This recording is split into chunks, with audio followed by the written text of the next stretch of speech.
Let's look at this question. The bar graph given below gives the details about the number of passengers who boarded a certain bus and the number of passengers who got down from the bus at 6 different stops P, Q, R, S, T, U.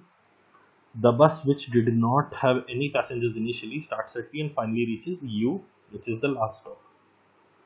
Then I have information about number of passengers getting down and number of passengers boarding it. So let me try to recreate this data in the form of a table. I have 6 stations P, Q, R, S, T and U. I have data regarding their boarding, somebody departing, and finally the balance. 35 people boarded here, departure is of none, so balance is 35. Next 25 people are boarding. See, 35 people were left over from P, 25 are boarding, so 60 people in total.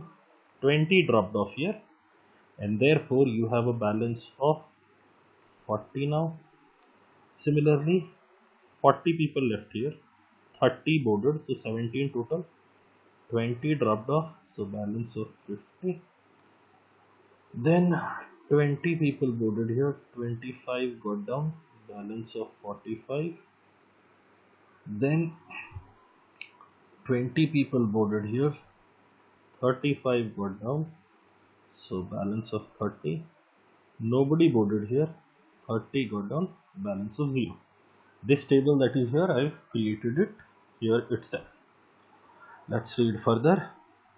The bus passes through Q, R, S, T in the same order. The time it takes to travel from P to Q is the same as the time it takes from S to T. So P to Q is same as S to T, which in turn is equal to 20 minutes. So this is 20 minutes and this is also 20 minutes. Let me write it slightly larger. This is 20 and this is 20. Okay. The time it takes to travel from Q to R is the same as it takes to travel from R to S, which in turn is equal to 40 minutes. Okay, so this duration is 40 minutes. This duration is also 40 minutes. Wonderful. The time it takes to travel from T to U is 60 minutes. Okay, so this is 60 minutes. So if somebody traveled from P to U, 20 plus 40 plus 40 plus 20 plus 60, it would take them 180 minutes or 3 hours. Okay. Now the questions are coming in. Let's solve the questions.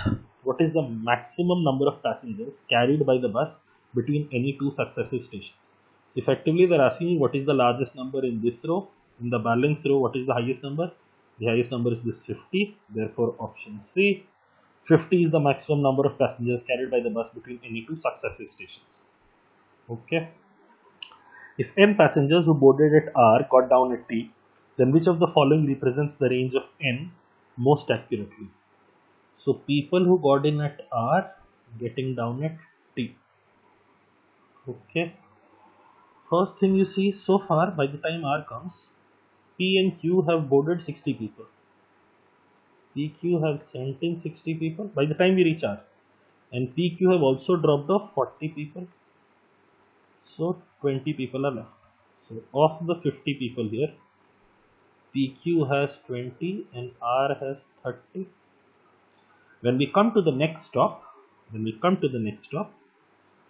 now out of this 25,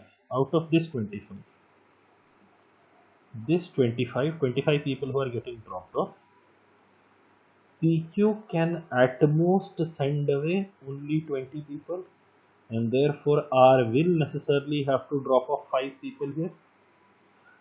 If R drops off 5 people here, by the time we reach T, maximum that R can drop off is 25. Out of the 30 people of R, 5 have to necessarily get down at S, and therefore at T only 25 people can be thrown away or can be boarded. So the maximum number of people from R to T that can move are 25. So once you identified our upper range, option D and option A become insignificant to us. Let's look at the smallest possible case wherein we are sending people here. Okay. Smallest possible case would be if I don't want people from R to get down at T, they must either get down at S or get down at U. Let's see. Previously, when 25 people were getting down at S, I did this. I got maximum number of PQ to get down and minimum number of R to get down. The other case could be the 25 people who got down at T, all of them were R only. If all of them were R only, of the 45 here, the group of people that are left are PQ has 20 people, R has 5 people, and S has 20 people. Now the 35 that are getting dropped off here, they can be serviced by people from S in PQ itself. So I don't need to drop off anybody from R here. Therefore, the lower limit for R has now been, so lower limit of number of people from R who are getting down at T has now been identified as 0. So the range should be 0, 25. Let me repeat it right from the beginning. Say we are trying to find out extreme values of number of people who boarded at R and then got down at T. So far, P and Q have already boarded in the previous stations, and passengers from P and Q have also got down here. So 60 people boarded from P and Q and 40 people got down here. So of the 50 that are left here, 20 belong to the group of P and Q and 30 belong to the group of R. Now in the next stop in S, of the 25 people who have deboarded, maximum number of people from PQ who could get down would only be 20, because only 20 are left here. So only 20 would get down, and therefore R will have to supply the deficit. The other 5 people who are deboarding at S will necessarily be from R itself. So if at least 5 people have to get down from R at S.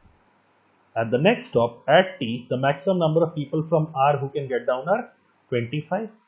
We've identified our upper limit as 25, which at this time leads us to eliminate option D and option A. Then I am now trying to identify what is the minimum number of people from R who get down at T. Now if minimum number of people from R have to get down at T, I want people to either get down at S or get down at U.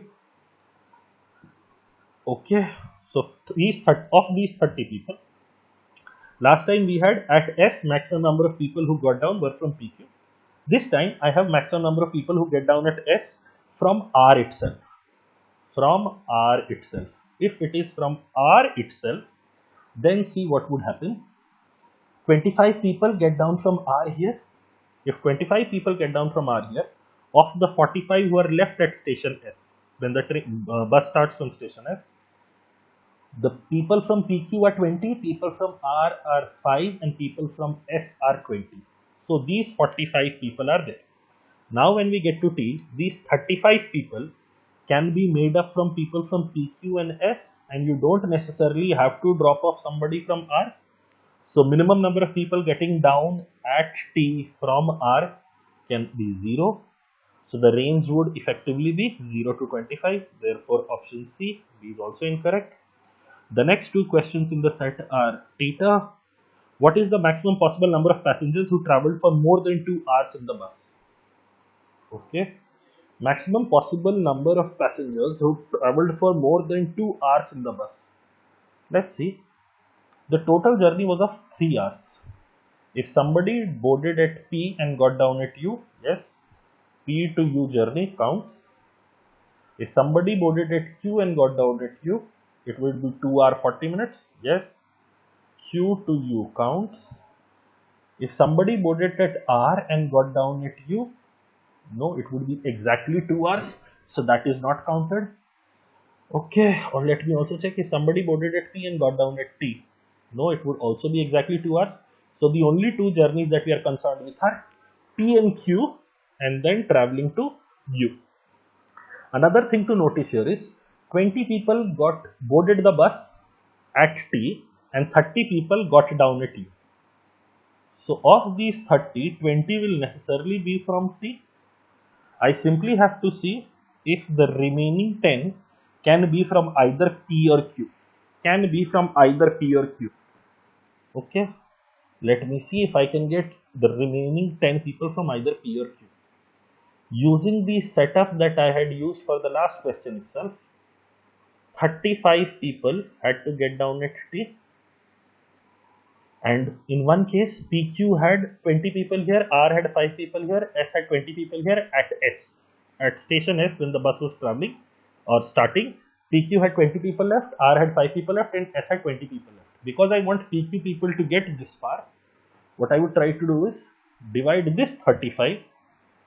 This 35 is S 20 people got off, R 5 people got off, and PQ 10 people got off, and therefore the 30 people that are left here comprise of 20 from T and 10 from PQ, and this 10 from PQ got down here, and this is wonderful now. This 10 from PQ got down here, wonderful now, because that was the upper limit that we could work with. Therefore, when the question says what is the maximum possible number of passengers who traveled for more than 2 hours in the bus, the answer has to be 10. I will repeat myself. From P to U, the journey is of 3 hours, so that journey will get counted. From Q to U, the journey is of 2 hours 40 minutes, yes, that journey will get counted. From R to U, the journey is exactly of 2 hours, so that journey is not sufficient because the question says more than 2 hours. Similarly, P to T, not counted because that journey is of exactly of 2 hours.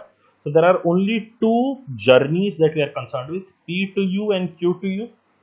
So effectively, we want a maximum possible number of people from P and Q reaching up till U.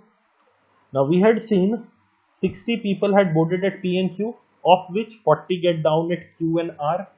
These 40 people have already gotten down here. Okay, not a problem. I have 20 people left. Now I want these 20 people to never get down. I want these 20 people to never get down to the extent possible till the time we reach U. Another thing to notice is 20 people got into the bus at T and 30 people got down at U.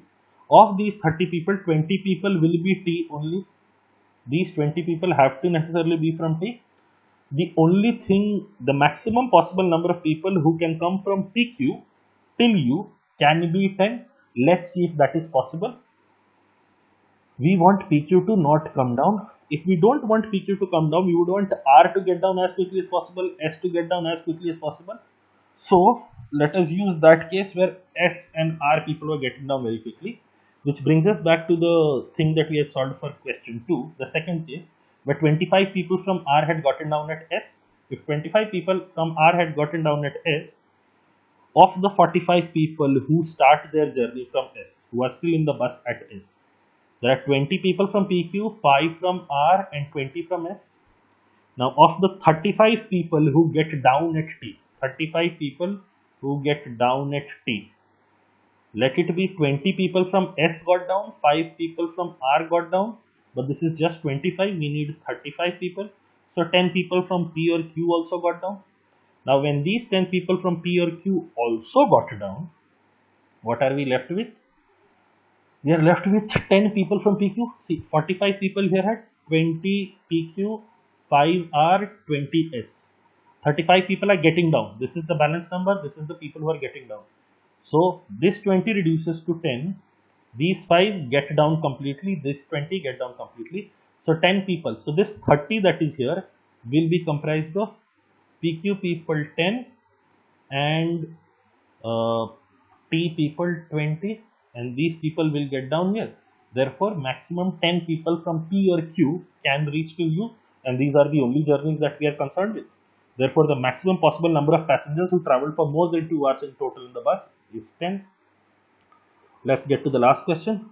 At most, how many passengers could have traveled from P to U? Okay. Now, if you see, question 3 and question 4 are quite similar, because now you don't want journey from Q to U. You simply want journey from P to U, and it is slightly simpler to manage. Okay, let's see. Of these 35 people, 20 people got down here. So 15 from P are left. 15 from P are left. Now of these 20 people here, all of them can be serviced by Q only. So you don't. So let's say 20 people from P got down. At here, this 20 spot, 20 people from Q got down. Now at this 25 from R, how many people got down? Let's say all 25 were from R itself. Now when you get to this 35, this is the first time that the number of people who boarded at the last station and the number of people who deboarded at this station is, this number is larger. So of this 35, 20 from S full. But see, Q had 5 people left. So Q, 5 people from Q. Also R had 5 people left. So 5 people from R. 20 from S, 5 from Q, 5 from R. These many I can get down, but still this is not equal to 35. So I will necessarily need 5 more from P to complete the information. Now once I have completed this 35, see from P, 20 have got down here, 5 have got down here. What is the maximum number of people that can be here in this 30 who got into the bus at P but got down at U? It will be 10, and therefore the answer to the last question is also identical to question number 3. The answer is 10. Let me reiterate what I have done here. From here to here, 20 people from P are gone, so 15 are left. From here to here, 20 people from Q are gone. From here to here, 25 people from R are gone.